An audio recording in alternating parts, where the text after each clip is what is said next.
Thanks, Carl. Now I have to be dynamic, right? So, of course, the principle of civil liberties is at the heart of civilization itself. The idea that you can't just, that armed gunmen won't just break down your door and take you to a secret prison, the idea that people can be free to speak their mind even if they have unpopular opinions, the idea that the state can't just seize and search your property without some semblance of due process. All of these are directly related to what it means to be civilized. We take a lot of this for granted, at least we take the ideas in the abstract for granted, but these are very fundamental to having a civil society, hence the word civil right there in the civil liberties, right? At the same time, there's this unfortunate confusion that I believe is permeating our popular culture about the role of civil liberties in society. And this has a lot to do with the unfortunate divorce of the issue of civil liberties from the question of property rights and the related issues of free enterprise and rejecting unrestrained statism across the board. Now, historically, the idea of civil liberties was always intimately tied to the idea of liberty in general. And in fact, the further you delve into these questions, it's very hard to separate what a civil liberty or a personal freedom is from an economic freedom. At least, I think properly understood, it's difficult to separate these. But nowadays, many people who have a rhetorical attachment to free enterprise and private property rights are rhetorically less enthusiastic about civil liberties. And simultaneously, a lot of the people who are associated with championing civil liberties are not seen as being big opponents of big government in general.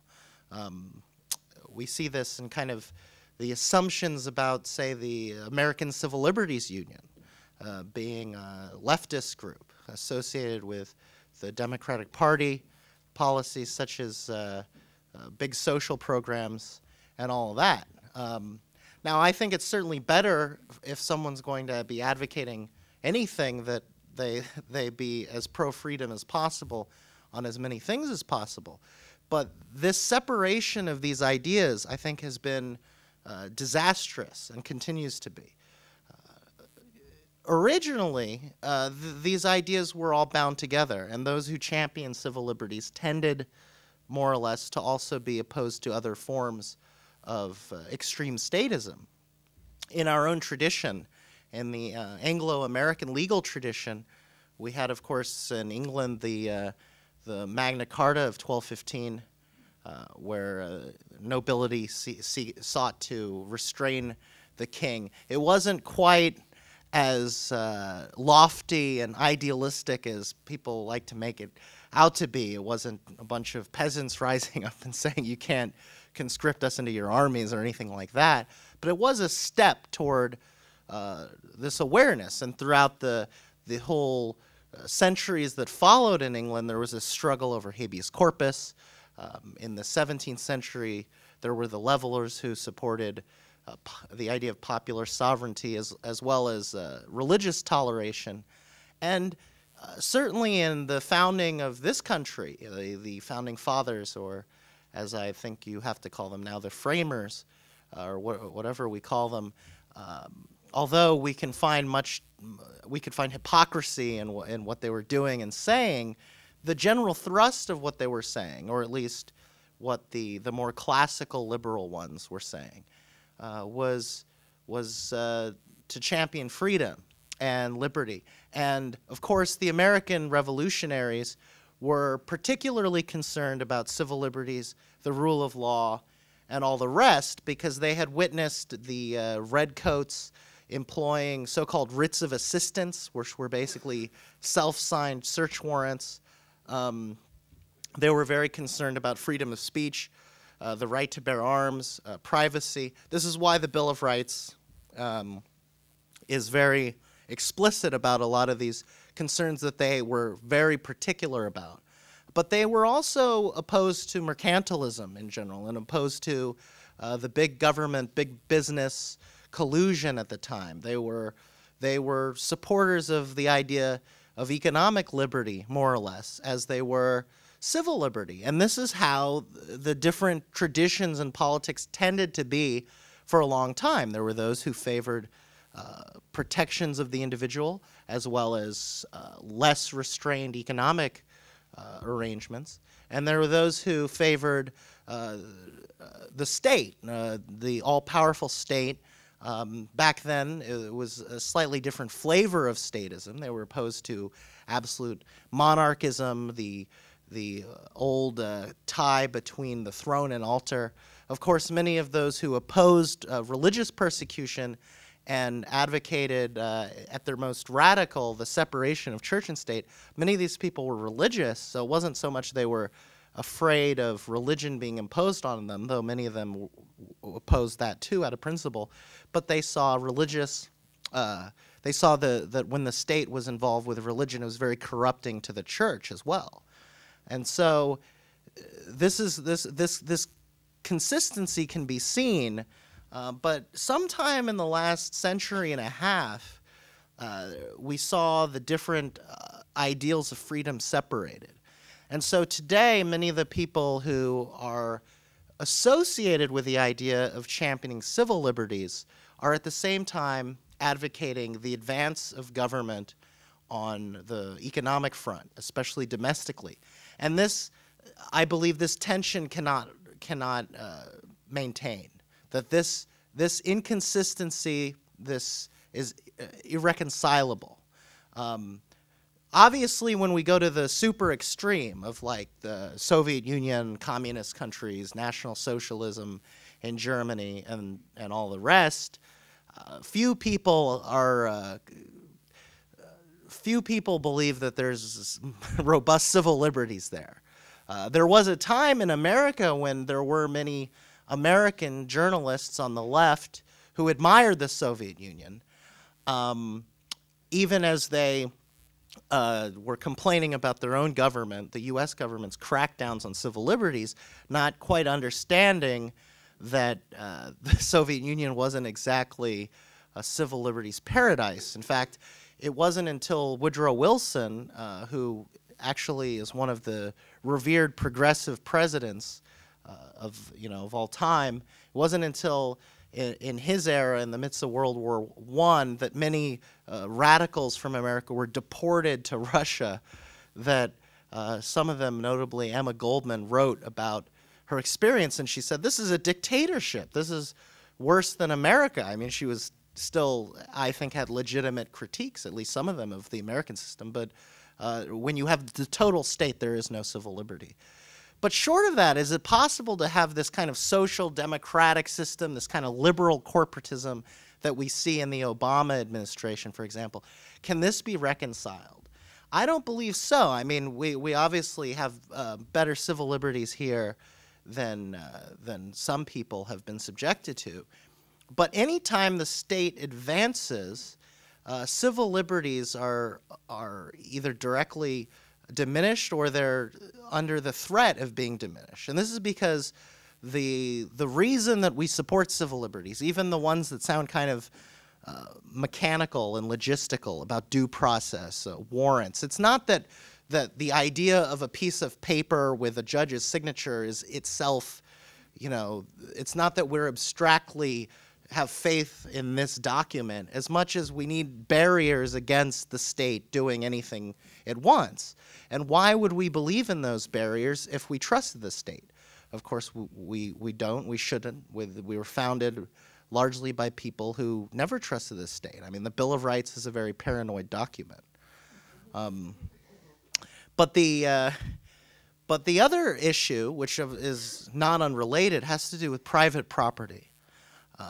Civil liberties is rooted in the principle of private property. Obviously, ownership in oneself, because if you own yourself, you have to be free to speak and all the rest. But also, all these civil liberties relate to property in other ways, one way or another. I mean, the idea of having some semblance of privacy is because you own, even if you're renting your property, you have some domain over this. Nothing really illustrates the continuity between civil liberties and private property as well as freedom of speech, I believe. Because I'm an absolutist on freedom of speech. But that doesn't mean that I have a right to go into your house and yell at you. I don't have a right to wake you up in the middle of the night and scream at you while you're trying to sleep. That would be trespassing. But on my own property or the property of a consenting owner, I have the right to say whatever I want. And this is crucial in every way. It used to be there was a saying that left liberals tended to have about freedom of speech. It's great if you own, the freedom of the press in particular is great if you own a printing press. And there is something crude about the idea. There's something that might be a little bit, we might be a little bit uncomfortable with the idea that, say, Murdoch or one of these guys who's a billionaire and owns all the printing presses has the right to speak and none of us do because we don't have a printing press. Well, as time has gone on, it's actually been that the enormous amount of wealth creation that's been unleashed by our relatively capitalist system has allowed people to have more effective freedom as well. I mean, anyone can have a blog for now. And that's a serious threat because ever since I remember when Hillary Clinton said the internet needs gatekeepers, and now the FCC and the Obama administration want to regulate the internet more and more, we're finally at a point where even a pauper can have a printing press, and the state wants to control them. So every time you look at a violation of civil liberties, there's an erosion of private property rights. And every time private property rights are under attack, so too are so-called civil liberties. They're really all bound together. So I don't think that it can survive. That's the question I'm supposed to answer. Because the power, everything that the state does rests on the threat of violence and the threat of violating someone's freedom, whether for supposedly just reasons or unjust reasons. This is recognized by that great political theorist, though since I'm not planning to go into politics, I can cite Mao. But Mao said that all political power flows from the barrel of the gun, and despite him knowing that all too well, he was right, that any time the state expands, well, it has to get the money for it. And how does it get the money? Well, through taxes and the printing press, too. Not the good kind, but the government's printing press. But when the state expands and costs more money, I mean, it has to extract more money from the population. It does through so mostly through taxes. If you don't pay your taxes, you get a nasty letter from the IRS. And if you keep putting it off, eventually they'll come for you. And if you resist, they'll try to arrest you. And if you resist enough, they'll shoot you. So everything the state does has the threat of violence behind it. Certainly every regulation has the threat of violence. I'm not saying that all this violence happens because most people obey most of this stuff most of the time. But economic regulation can't be separated from personal liberties because, I mean, we just heard the great presentation from Mike about healthcare. And in the case of healthcare, where if you're mandated to buy insurance, the IRS is enforcing it, I think this is a civil liberties issue. And indeed, not only is it a civil liberties issue, it's a very intimate issue. And it's one where if it's enforced by the IRS, this is definitely one area where many people who claim to believe in civil liberties have a blind spot because the IRS doesn't really respect due process. You have to prove that you don't owe the money. I mean, that's not innocent until proven guilty. And in fact, most of the regulatory apparatus that we have in the modern America is backed up by this kind of not just violence, as I said, but violence where it's not really, where the odds aren't stacked in the favor of the individual. And this is a blind spot that is possessed by many people who want to have civil liberties but want to have the expansive state. Certainly, if you look back at American history, I mean, I mentioned the totalitarian regimes, but that's too easy. But if you look at those presidents, for example, who are most revered by people who advocate an active role in government, I mean, we have Woodrow Wilson, who I mentioned did mass deportations, extreme censorship. Under Wilson, criticizing America or the flag or England because it was an ally could land you in jail. In fact, one movie director made a movie about the American Revolution that depicted the English as the enemy, because they were, right, in the American Revolution, and he was sentenced to 10 years in prison because this was illegal under the Sedition Act under Woodrow Wilson. Franklin Roosevelt, you know, all of the big government people love Franklin Roosevelt. He's the guy who interned the Japanese Americans. I mean, he's the guy who set up an office of censorship, who spied on his political opponents even before Nixon was around. And case after case, you know, Abraham Lincoln, even the founding fathers, when they exercised power, to the extent they did, there was a tension between anything that they did to expand power and the civil liberties that they were setting out to protect. The great Thomas Paine, whose book Common Sense, his pamphlet, which sparked revolutionary fervor all throughout America, this was back in a time when in the saloons, Americans read. And it wasn't just reading, oh, I see I can get jalapeno poppers subbed for my onion rings, I'm guessing for a premium. But it was a time when people read political philosophy, and all of these drunken Americans were reading about how it was unfair they were being ruled by England, and this was very important. But Paine pointed out that government is at best a necessary evil. And what this needs to be remembered, because even if you think the government's doing something important or crucial, it has the propensity toward being unjust. I mean, this is why the Constitution, especially the Bill of Rights, were supposedly designed to constrain government rather than to just have government do whatever it wants, because that's tyranny. So I would say that if you look at the fact that economic regulation, social programs, all of these have invasive elements. Even something as simple as a giveaway program. I mean, people who get assistance from the government automatically wants to know about their lives. They become invasive because they turn people into wards of the state.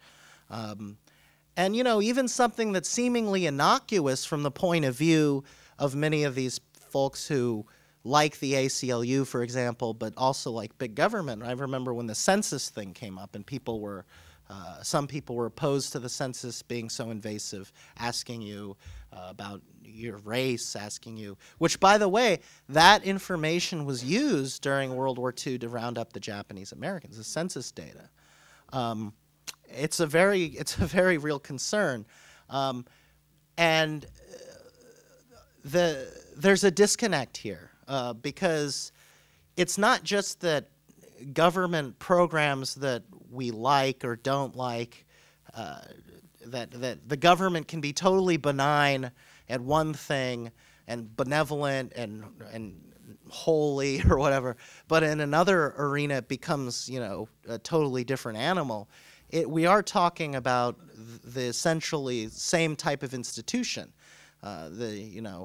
and unfortunately, people tend not to see the whole picture, which is why under Obama, under Bush, many people who called our government Big Brother now think it's ridiculous to say our government could ever be tyrannical, and vice versa. It goes back and forth. But I think that ultimately the real problem has been the separation of the idea of civil liberties from the idea of property rights and from the idea of resisting the expansive state in general.